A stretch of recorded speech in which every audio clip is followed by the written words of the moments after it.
Sveikos brangios siuvėjas ir siuvinėtojas. Šiandien su jumis ir vėl aš Viktorija ir UAB siuvimo stilius. Šiandien tęsime savo pamoką siuvinėjimo programa Bernina Embroidery Software 9 Creator versija. Mokinsimės kurti aplikacijų dizainą ir jas siuvinėti. Kursime nuostabią gėlės aplikaciją ir jas siuvinėsime ant medžiagos. Tokia aplikacija galėsite papuošti savo namus, savo drabužius ar naudingai praleisti laiką. Su Bernina Embroidery Software 9 Creator versija galite sukurti aplikaciją. Tai yra apsiuvinėti kitą medžiagą ir taip sukurti įdomesnį dizainą. Pradėkime pasiruošę naują langą. Šiandien kursime gėlės aplikaciją. Pradžioje įsikelsime paveikslėlį, iš kurio ruošime siuvinėjimo failą. Aš turiu nemokamame puslapyje susiradusi štai tokį paveikslėlio dizainą. Išjungiu lankelio rodymą ir išsirenku gėlę, kurią planuoju siuvinėti. Šiandien siuvinėsiu šią mielą gėlę. Rožinis žiedas bus aplikacija, o likę lapeliai paprasčiausias siuvinėjimas. Pradėkime nuo aplikacijos. Pradžioje sukursiu siuvinėjimo kontūrą.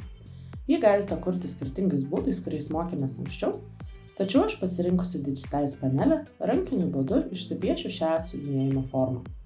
Pasirenku Closed Object ir pradedu siuvinėjimo dizainą.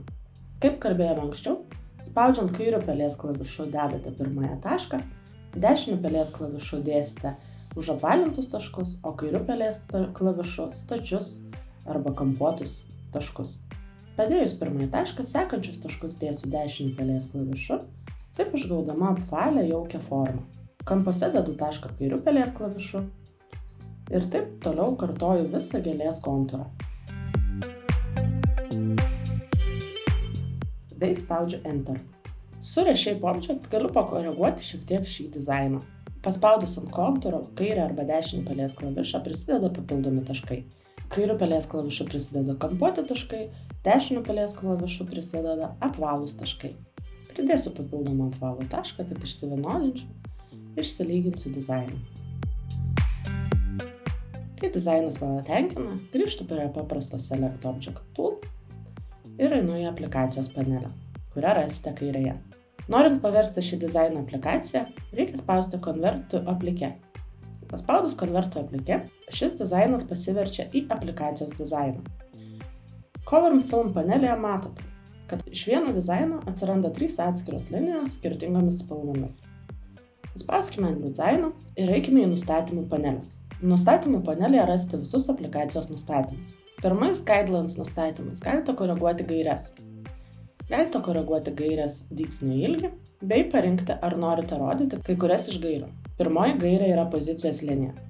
Pozicijos linija nurodo, kurioje vietoje jums pasidėti medžiagą. Tai yra, pradėjus siuvinėti, mašina pirmą padaro vientisą gražią liniją ir sustoja.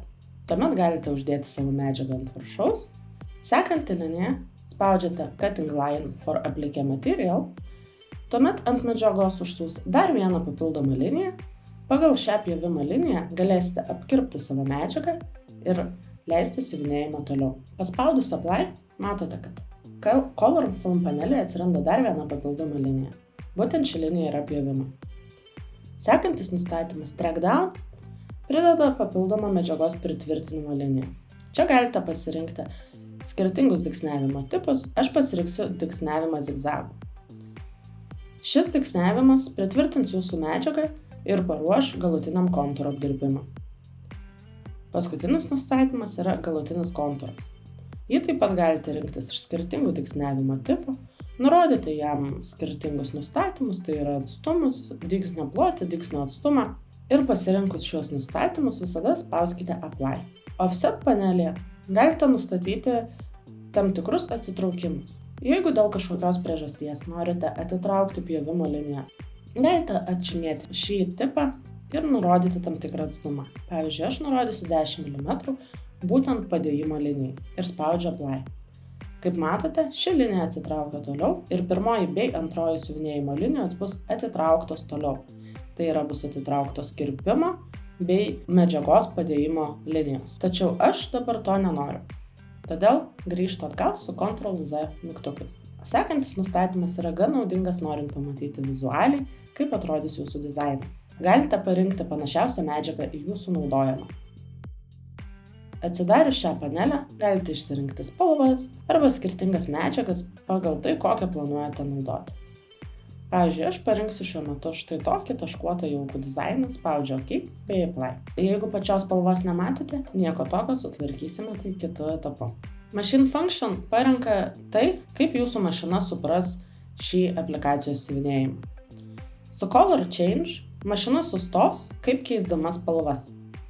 Tai yra, matote, jog visos spalvos Color Film lange yra skirtingos. Jas galite naudoti vienodas, kadangi apatinių sluoksnių vis tiek nematysite. Taip pat galite ir spausti Stop, tai yra mašina sustos ties kiekvienu etapu pati. Tačiau spalva bus visur ta pati. Aš rekomenduoju naudotis Color Change, todėl kad jūs aiškiau matysite pačioje programoje, ką planuojate ir kaip daryti. Spaudžiu Apply. Kai visi nustatymai parinkti teisingai, spaudžiu OK. Grįžkime prie medžiagos rodymų. Jeigu jūsų medžiagos nerodo, ją įjunkite tiesiog paspaudę Show Appliqué Fabric.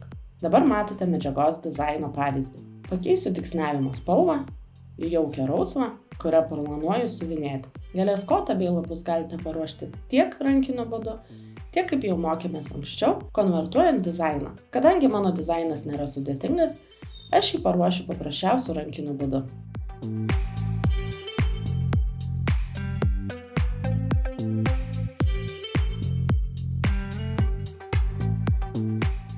Išmokime dar vieną naudingą įrankį. Kadangi skirtingose pusėse šiame dizaine yra vienodi lapeliai, aš naudosiu vienkartinio atkartojimo funkciją. Pasirenku objektus, kuriuos noriu atkartoti. Tai yra būtent šiuos du lapelius ir pasirenku Mirror Merge panelę. Mirror Merge panelėje yra skirtingų pasirinkimų. Pavyzdžiui, galite atkartoti veidrodinių atspindžių horizontaliai, vertikaliai, atkartoti tiek horizontaliai, tiek vertikaliai, arba tiesiog kopijuoti jūsų pasirinktą dizainą skirtingais būdais. Aš pasirenku atkartoti veidrodinių atspindžių horizontaliai. Atsiranda štai šio kopijavimo horizontali linija. Ją padėsiu ties pačiu centru ir spaudžiu kairių pelės klavišų. Jeigu viskas padėta arti, programa paklausia, ar norite šiuos objektus kartu sujungti. Jeigu norite sujungti, spauskite taip. Jeigu ne, o šiuo atveju nenoriu jų sujungti, spaudžiu ne. Kaip matote, atsiranda atkartoti objektai vis skirtingose pusėse. Lapeliai man tinka, kad yra nesujungti. Tačiau viršutinį gėlės koto lapą norėčiau sujungti ir tai galiu padaryti vėliau. Dabar pakeisiu šių visų objektų spalvytę. Pirmiausia, ištrinsiu paveikslėlį iš fono, nes jisai man nebereikalingas. Pažymiu visus šios spalvos elementus ir pasirenku žalią spalvą savo gėlės kotui. Tuomet sujungkime gėlės žiedo lapus. Pasižymiu šiuos abu lapus ir einu į Edit panelę. Šioje panelėje spaudžiu mygtuką Weld, kas sujungs mano du atskirus elementus. Paspaudus Weld matote, kad viskas yra sujungta į vieną elementą. Dabar pakeisiu šių visų elementų dygsniavimo tipą ir patikrinsiu savo dizainą.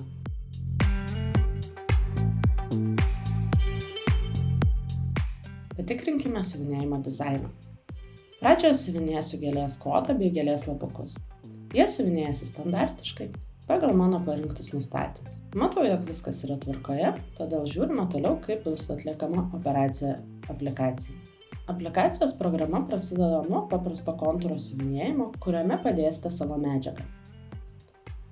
Tuomet, padėjus medžiagą, išsiuvinėjamas antras kontūras, tai yra kirpimo linijos kontūras. Iškirpus medžiagą ir ją jau paruošus apsiūti, programa pritvirtina medžiagą mano parinktų zigzago kontūru ir tuomet gražiai dekoratyviai paruošia satininį kontūrą. Matau, jog mano gėlės siuvinėjimas yra atliekamas teisingai, taip kaip aš noriu. Failą galiu išsaugoti bei eksportuoti. Laikas siuvinėti.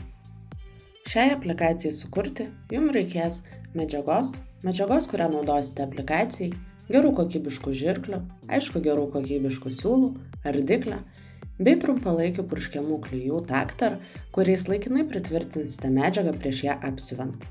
Šiandien vėl siuvinėsime su nuostabiaja Bernete B79 Jaja HANA Edition. Pirkdami šią siuvimo mašiną, Bernina Embroidery Software 9 Creator versiją gausite dovanų. Siuvinėjimas pradedamas nuo gėlės stiebo ir lapų. Tuomet pakeičiame siūlo spalvą į rausvą ir pirmą, ką padaro siuvinėjimo mašina, išsiūna kontūrą, ant kurios turėsite priklijuoti medžiagą, kurią aplikuosite. Rekomenduoju naudoti laikinus takter klijus. Taip busite užtikrinti, kad siuvinėjimo metu medžiaga nepaslys ar nesusiraukšlės. O po pirmo skalbimo šių klijų bus kaip nebūta.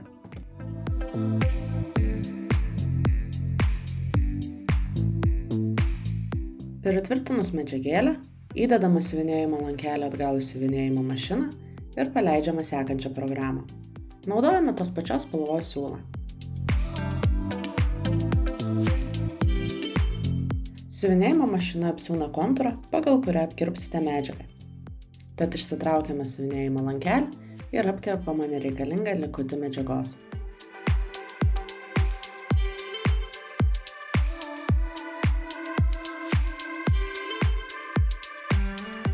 Apkirpus medžiagą, įstatau atgal siuvinėjimo lankelį ir paleidžiu tolesnį siuvinėjimą.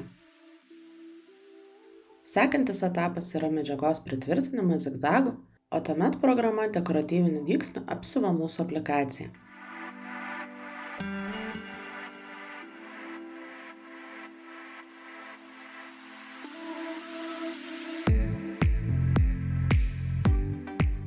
Štai koks nuostabus pavasariškas dizainas šiandieną mums pavyko. Kurkite savo aplikacijas, sudėkite vieną aplikaciją ant kitos, taip sluoksniais kurdami kitokius įdomesnius dizainus. Pasidalinkite su mumis savo kurtais dizainais, o jeigu turite daugiau klausimų, būtinai rašykite komentaruose. Spauskite like ant šio video, jeigu manote, kad jis buvo naudingas. Prenumeruokite mūsų kanalą, jeigu norite sužinoti daugiau naudingos informacijos ne tik apie siuvinėjimą, bet ir apie siuvimą. Šiandien išmokome kurti aplikacijas. Ačiū Jums už Jūsų dėmesį ir iki kitų pamokų. Iki!